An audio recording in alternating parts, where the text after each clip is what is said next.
ए बर फिलहाल औरतिया का कहतिया हो? का कहतिया ब्यास? बताई बर्फी। सुना अमन मोहने न के तनो मन जी। ए बर्फी देखी औरतिया कतना गम में बिया, बहरा से घरे बुलावा दिया। ए बर्फिया हाँ सुनाओ ब्यास सुनाओ।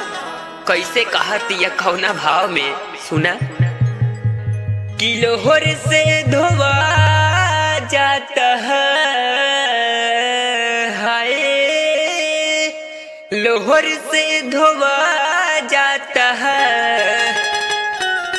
ए मास्टर किलोहर से धोवा जाता का जरवा बलम जी, ओई बनाता खलेब हम जा हरवा बलम जी।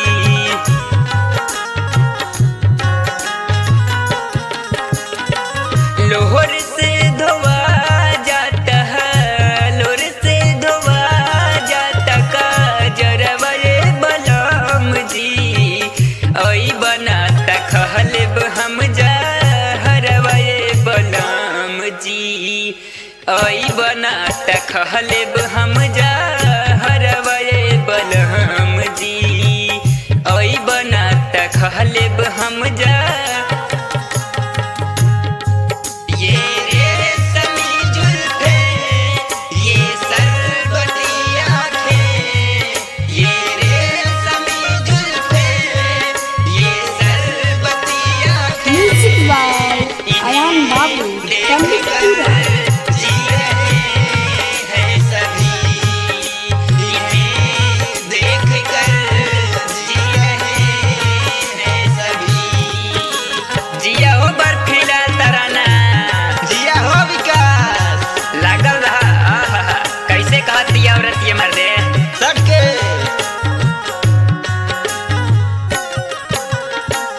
जैसे तैसे 3 दिन लह कटल नराती, तोहके जोगवली बहुते जोगाई न छाती।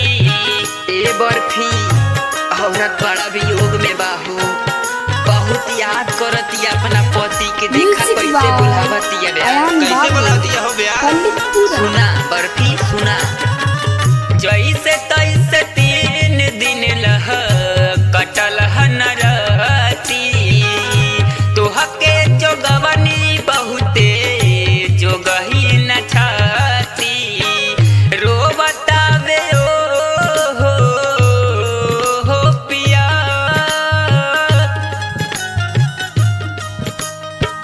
रोबतावे हो पिया, सिंगरवा बलम जी, ओई बनाता खलेब हम जा हरवा बलम जी, ओई बनाता खलेब हम जा हरवा बलम जी।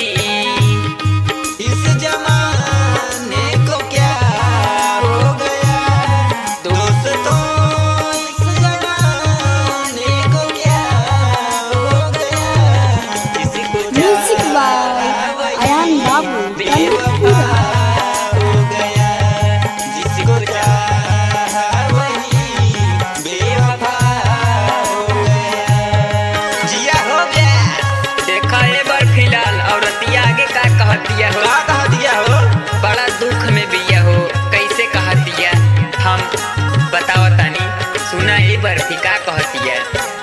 कहता निशा जा घरे आजा पिया जानू, नहीं चाही मेवा मिसरी नहीं काजू। हाँ ए बर्फी औरतिया कहतिया हमारा कुछ ना चाहिए, बस तू ही घरे आजा।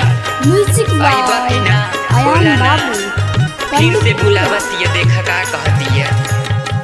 बर फिलहाल तराना रहे, बर फिलहाल तराना, बर फिलहाल तराना रहे, विकास खेसारी रहे घरवा बलम जी, ओई बनाता खहले हम जा हरवाए बलहम जी ओई बनाता खहले हम जा हरवाए लोहर से धोवा जाता लोहर से धोवा जाता लोहर से धोवा जाता का जरवाए बलम जी आई बनाता वाह हो बर्फीलो हमारा तमर